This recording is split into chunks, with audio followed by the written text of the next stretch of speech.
Hello everyone, Coach Jimmy here, your WAVwatch coach. I just want to show you the case that you're going to receive with the WAVwatch whenever you get it. You're going to open it up.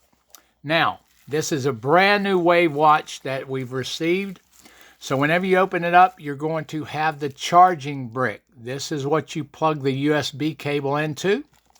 The WAVwatch is in a little bubble wrap package right here, so we can pull this out.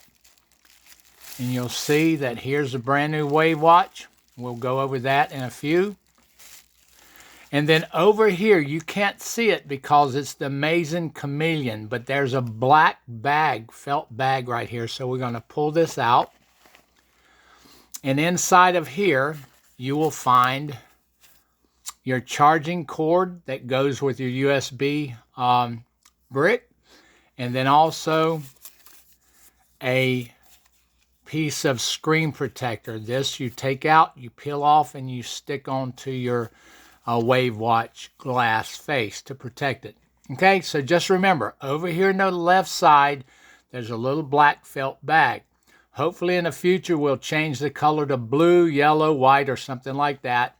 But we've had many calls of people saying, I can't find my cord. You didn't send me a cord. Well, it's hid inside that bag. Okay? The black bag, the infamous chameleon that blends in with the case. So that just kind of lets you see what to expect whenever you get it. And we'll have another video on how to do different things. Also go to our website, WAVwatchtherapy.com, WAVwatchtherapy.com. Thank you.